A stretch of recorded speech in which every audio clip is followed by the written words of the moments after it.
Here's performance measurement and process improvement. So the first question is the use of clinical pathways and guidelines in hospitals should. The answer is minimize variation in patient care.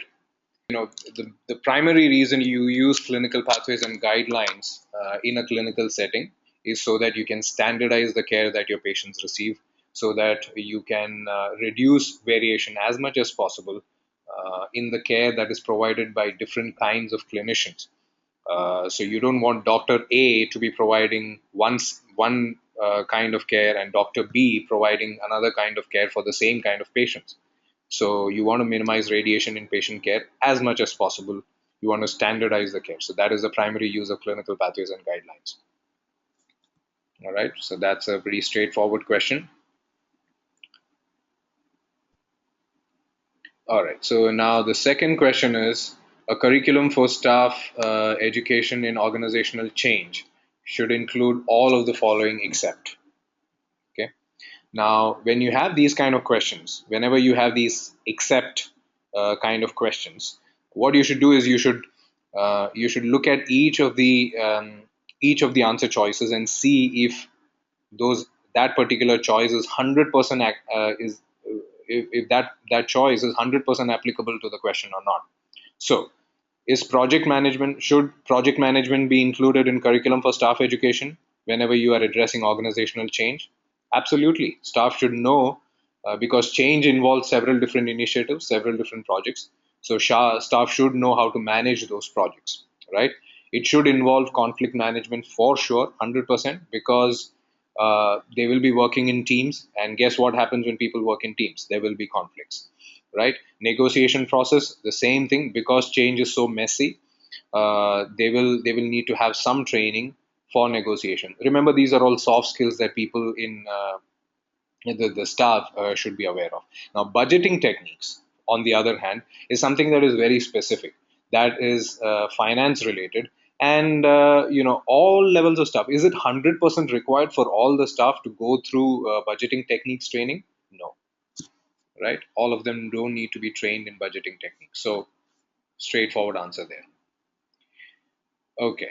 Now the third one, to introduce performance improvement concepts throughout the organization, a healthcare quality professional should consider implementing all of the following steps, except. Now, again, there you have another except kind of question. Now, should they be distributing newsletter containing applicable quality topics? That's a good idea. Because they are trying to spread these improvement concepts throughout the organization, a newsletter would be a good idea. So you cannot rule it out. Meeting with each department staff on a regular basis. Yes, quality professionals will have to meet with department heads to monitor the progress of that particular department's projects, to communicate with them about their challenges, any issues they're facing, and how the quality professional can help them. So, yes. So, can you rule out option number two? No, you cannot. Now, let's look at fourth one. Providing lectures on quality. Absolutely, it is required because healthcare quality professionals are heavily involved in training people in the organization. So you cannot rule out option number four. Now, third one, mandating staff participation in self-study activities. So whenever you say mandating staff participation, it's like compelling the staff to go through self-study activities related to quality. Now, quality improvement is always a change process, and whenever you force something down people's throat, there is always a risk of backfire. Okay, so you cannot mandate staff. In fact, so that will be like pushing staff into something. Instead of pushing the staff, you want to pull the staff towards you. You want to pull them towards the improvement concept. So anything that sounds forceful in quality improvement is a no-no. All right. So mandating staff participation clearly is not something that healthcare quality professionals should be doing. So now the next one, in the development of department specific performance indicators, the healthcare quality professional in her role as a consultant should prioritize the quality indicators of selection by the department head, conduct a literature search, review the mission statement and seek physician input, ensure that the numerator and denominator of each indicator are clearly defined. Okay. So let's take it option by option. The first one, prioritizing the quality indicators of selection by the department head. See, the healthcare quality professional's role here is as a consultant. Okay, their role is advisory, their role is educational, that is their role. So, prioritizing the quality indicators is not a primary function for the healthcare quality professional. So, whose primary function is it? When you're talking about department specific performance indicators, whose primary function do you think it is to prioritize quality indicators? Right. It's the primary function of the head of department, right? The chief of that department, because the chief of the department is the person. He's the one who's leading the department. He's the one who knows the department's goals, strategic goals. He's the one who knows the department's challenges, resources, and all of that. So it is the leader of the department or the head of department's job to prioritize the quality indicators. Now, in that case, the healthcare quality professional can certainly give some inputs. All right. Now, where will those inputs come from? When the healthcare quality professional conducts literature search and selects appropriate quality indicators. Right. So, in effect, what the healthcare quality professional does is you will collect all the materials, you will gather all the right materials and present it to the head of department so that the head of department can make the right choices, can take the right decisions. Okay, so in such questions, what you have to do is you have to select the most appropriate option. How do you do that? You have to think in terms of primary functions, right? So for option number one, I should be asking myself, now prioritizing quality indicators, is it a primary function of an HQP, of a quality professional? Probably not. It belongs to the head of department. Now look at option number three: review the mission statement and seek physician inputs. That might be a primary function, or it could be something that the quality professional does in association or in collaboration with the head of department, right? But again, that's not a real core primary function. Now, third one: ensure that the numerator and denominator of each indicator are clearly defined. Again, that could be one of the functions of the healthcare quality professional, but that comes later on, right? Once you have chosen your indicators, once you have prioritized your indicators, chosen your indicators, only then will you go on to define the numerator and denominator. What I want you to remember here is the overall role of a healthcare quality professional. Remember where I told you, I told you about where the healthcare quality professional fits in an organization scheme of things. So you have the board, then you have the senior leaders, the CEO, CMO, etc. Then you have the line managers, you have the operational level managers, then you have the frontline staff, all those people. Healthcare quality professionals fit somewhere on the same level as those operational managers, or maybe a level below them, and they actually stand apart. So their role is as a consultant, their role is as an educator, their role is as a facilitator. What else? Yeah, so those are the main roles. Those are the main roles that healthcare quality professionals have to don when they're in an organization. Now, in that case, here for developing uh, in developing indicators. Now, Leslie says, I saw somewhere that we are supposed to assist leaders in prioritization of indicators. You are that is exactly the point that I made, Leslie. You are not wrong. Prioritizing quality indicators definitely is a function of a healthcare quality professional, but it is not something that the healthcare quality professional does. The healthcare quality professional, as you rightly pointed out, will assist the leaders in doing it, but it is the leader's primary responsibility. Now, if on this question, okay, just let's try to reframe this question. In this question, if I say in the development of department specific performance indicators, if my question was the head of department in her role should. Now, if I'm talking about the head of department, my answer choice would be one, because that would be the primary role of the head of department. Okay, so like I said, you have to choose the most appropriate response. What the quality professional will do is assist the leader in prioritizing, but Their main job will be to conduct the literature search, select a host of quality measures, and then present it to the head of department, who will then choose which indicators he wants to prioritize based on his department's strategy. Again, the key here, remember, the key is ask yourself, is that a primary role? Right? You have to play these responses against each other and see which one fits best. Okay, then you have quality improvement requires healthcare quality professionals to recognize that quality improvement generates. So let's again, you have to now rule out these options one by one. Now, first one, quality improvement generates its own change. Does quality improvement generate its own change? It doesn't, right? Change is something that you have to proactively create. So option number one is ruled out. Let's look at option number three. The process requires radical change in a short period of time.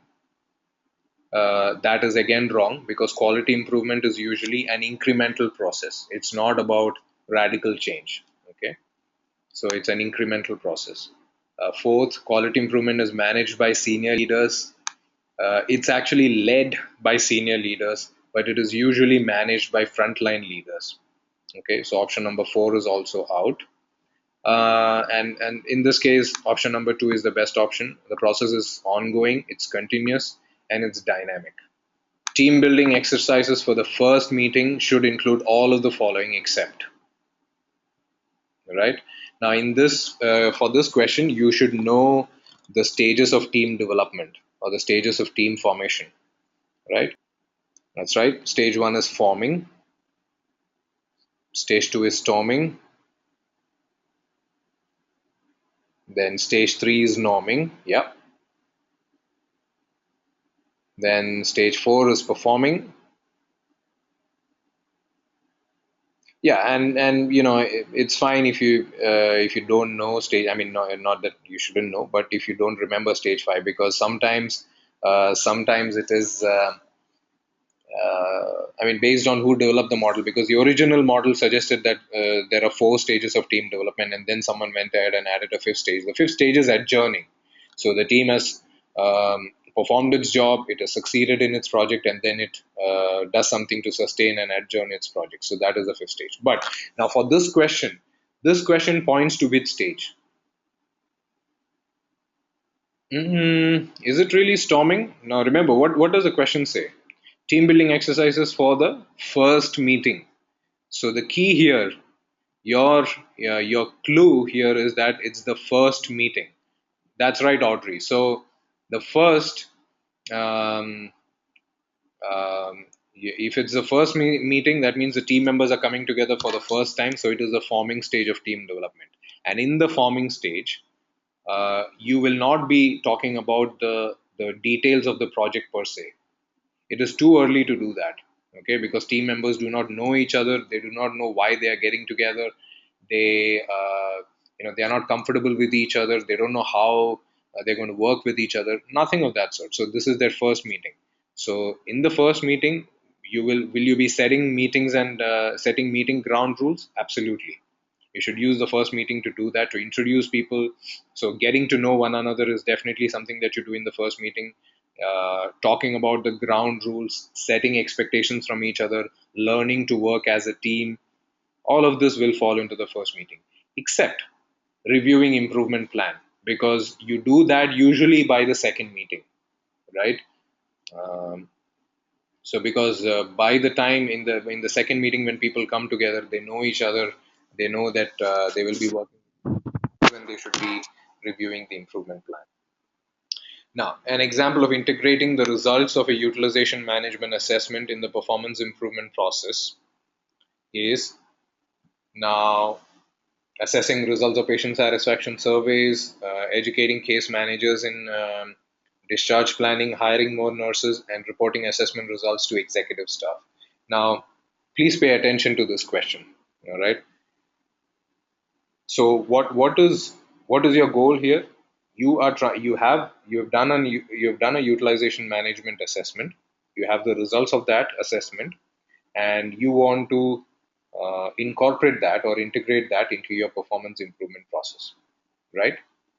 That is your goal from this question. So let's look at option by option. Assessing results of patient satisfaction surveys. Okay. Does that help you to integrate the results of utilization management into performance improvement process? It doesn't. Why? Because you will probably be looking at results of patient satisfaction survey when you are actually doing the utilization management assessment. Okay, when you're in the middle of the utilization management assessment, you'll be looking at some data and information from patient satisfaction surveys, but it does not help you to integrate that into the improvement process. So one is out. Second is educating case managers in discharge planning. um, Now that is something that you don't so why two is not applicable is the question does not give you full details of your assessment. It doesn't tell you that case managers are the problem or that discharge planning is the problem. You don't know any of that information, so we don't know if educating case managers would be helpful or not, right? So again, that does not look like an option that will fit here. Same thing applies to hiring more nurses. You don't know if nurse staffing shortage is one of the problems. So you don't have enough data in the question to answer that. Fourth, reporting assessment results to executive staff. That is the right answer because what that does is now you have the results of the utilization management assessment. You have gathered all the data. Now you want to use that data in a meaningful way. Okay, you want to use that information for improvement. The first step that you would do is to share this information with the relevant people, usually starting with the leaders, right? So the executive staff, you will give these results to the executive staff. From there, what you're doing is you're kickstarting the process of using those results or integrating those results into your performance improvement process. But really, I mean, here what you need to pay attention to is the word integrate. When you integrate the results of utilization management into performance improvement process, so which of these really helps you to do that? Okay. Now, assessing results of patient satisfaction. If instead of the word integrating, I use the word initiate. Okay, let's say I use the word initiate. Then probably option number one would make sense, right? I want to initiate the process of using results of the utilization management in my performance improvement. Yeah, so how do I initiate? Maybe I'll start by looking at results of patient satisfaction surveys. All right, in medical staff credentialing, which of the following sources is not appropriate for primary source verification?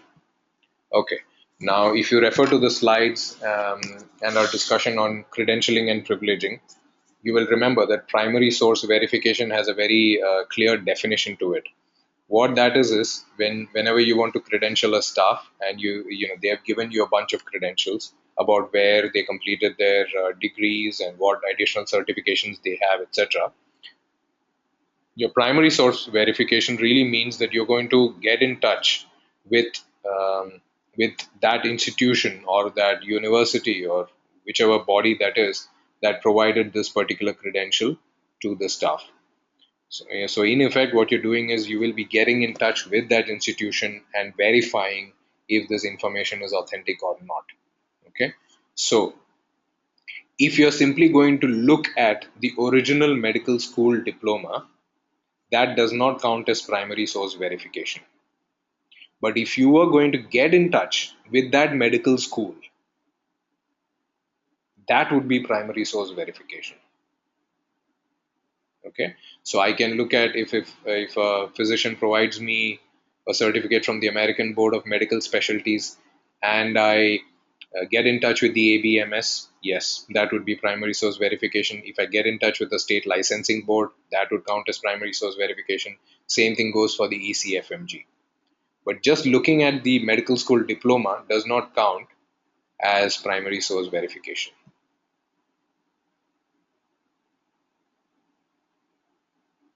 Okay, so Leslie says, I saw in the Q source book that proof of graduation from a med school is a source of primary source verification. So again, Leslie, here the thing is, if you what usually happens in the credentialing process is you could give certificates, right? I can give my graduation certificate, I can give my mark sheets, I can give my credit, proof, etc., to the organization.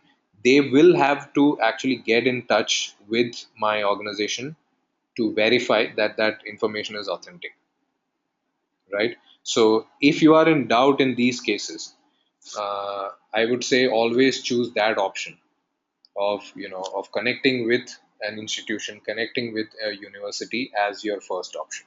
Now if you look at this particular question, you will see that you have three organizations or three institutions mentioned as three options, and you have another one where it says original medical school diploma, right? In this one clear, two, three options, 2, 3, and 4 clearly fit into the scenario of primary source verification. One, not so much. Okay, so the next question is: an acute care facility has had an increase in the rate of patient falls in the past 6 months. The healthcare quality professional should recommend creating a focus group of medical staff to discuss fall risk, revising the fall risk assessment tool, increasing nurse staffing levels on nights and weekends, and sharing data with staff to provide feedback. Okay, again, let's look at what the question is telling us. It says an acute care facility has had an increase in the rate of patient falls in the past 6 months. That one sentence tells me a few things. What does it tell me? It tells me that the facility has been monitoring the rate of patient falls. So they seem to have a process for collecting data on patient falls, and on looking at the data in patient falls and seeing the trends. And from the trends, they have noticed that there has been an increase in the rate of patient falls. Okay, so this is the background information that I have. Now let's look at the options. Option number one: create a focus group of medical staff to discuss fall risk. Now, why is that not right? Okay, this is a step. You would create a focus. When do you okay? So that's a good segue into talking about focus groups. When do you use focus groups? You use focus groups when you want to to do a basic initial assessment of something. Okay, so you could gather a bunch of people in a room and ask them questions, and their answers would give you information about a particular process or about a particular product or about a particular service. So it is a way of gathering feedback, initial feedback on something. Okay, so in this case, a focus group of medical staff to discuss fall risk will have been done before they started monitoring the fall risks. So that is something they should have done way back. Okay, only then they will have started that process of monitoring falls, etc. Okay, so one does not fit in there. Second, revising the fall risk assessment tool.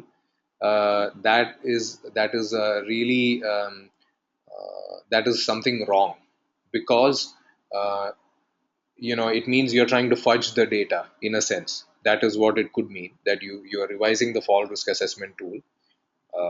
And secondly, so it could either mean you're fudging the data, or it could mean that, now, do you have enough information in the question to say that there is some problem with the fall risk assessment tool? You do not have any information in the question, so 2 is also out. Third, increasing nurse staffing levels on nights and weekends. Again, the question does not tell you that nurse staffing has been a problem, which has led to increase in patient falls. So you do not have enough information. You cannot say for certain that 3 is the answer. Fourth one, sharing data with staff to provide feedback. That is most apt, and that is what a quality professional really has to do. When you get information in your hands, the first thing that you do is not to jump into solutions, not to immediately offer a solution and say this is how it shall be done, and ask people to go and do it. No, you will use that information as something that leads to a discussion with the people at the front lines of care. Okay, so you share that data with the staff, and you could ask them, now we've noticed that has been an increase in the rate of patient falls. Why do you think it's happening? Like, what's your impression? I mean, do you think we are having an increase in patient falls? What do you think? I mean, have you noticed something unusual? Is there something, are there any safety issues in your ward that you would like us to tell us about? those kind of things. So that's the answer. So Leslie, your question is: I need to know when it is appropriate to use focus groups versus surveys. What a survey does is, when you want to get feedback from a large number of people, you will send out surveys to them. When you want that information to be anonymous, you will send out surveys. When you have more objective type questions that you want answered, you will use surveys. When it is not possible for you to gather all these people in a room and ask them questions, you will use surveys, right? So, which cases will you? So, I mean, surveys are more for quantitative kind of data. Okay, so you have closed-ended questions, yes or no type questions, or strongly agree to strongly disagree kind of questions. Very specific questions. When you have, you can send out surveys to a large number of people, and they will return those surveys to you. And you could keep it anonymous if you want to. All right, so surveys can be used for patient satisfaction. Surveys can be because patient satisfaction, because you have large number of patients coming to your facility. You could survey them and get information about your service. You could use them for assessing the safety culture of an organization. Again, because if there are safety issues, if there are cultural issues in your organization, people may not want to come out in the open and say yes, we've got issues here, but they may be more comfortable answering those questions anonymously. So surveys would be better in those kind of scenarios. Then you could use surveys for yeah. So generally, to gather that kind of data from patients and from staff, from a large number of people, when you want to gather data, you would generally use surveys, right? Or when you have a lot of questions. Now, focus groups are more to collect qualitative kind of data. Okay, so here what you will do is you pose open-ended questions, and you get impressions from people about those services. Okay, so here there is a scope for more descriptive kind of discussions. So there can be two-way discussions. You ask a question, people will tell you things, then you again ask them questions about what they've said, and you do that process back and forth. So focus groups are for smaller groups. You will get people in a room, people are ready to be identified, um, and you are really ready to get that sort of feedback from people. It doesn't have to be anonymous. Uh, so focus groups are generally useful when you are collecting some disease specific information. For example, let's say you are planning to provide a new kind of service for patients of diabetes coming to your practice. Before you're going to roll out that service, you could hold a focus group. Just collect a few patients of diabetes. You collect them in a room, provide them lunch, and you can ask them a few questions about their condition, about the care they are receiving currently, and you could gather their impressions about this kind of new service that you're providing. Uh, or even before you design such a service, you could gather patients with diabetes in a room. You could ask them questions about their condition, and based on their responses, that might spark some ideas about what you should do, what sort of service should you provide, or how should you modify your service, etc. Okay, so focus groups are for smaller groups. Okay. Okay. The next question is: who among the following should be appointed to a quality council to deal effectively with conflict? It's not the role of the chief operating officer. Why is it not? Because he or she is a senior leader, and if they they are going to be the ones dealing with conflict, you basically ensure that there is no conflict, constructive or destructive, but you will have no conflict whatsoever, and that's not very healthy in a team, right? Because they will silence all other opinions. Risk managers, that is not a risk, it's not the role of the risk manager, it's not the role of the senior leader. Remember, it would usually be the role of a quality professional to deal with conflict, because it is the quality professional's role to serve as a facilitator in a quality council. Okay, they are the educators, they are the trainers, they are the facilitators, they are the consultants.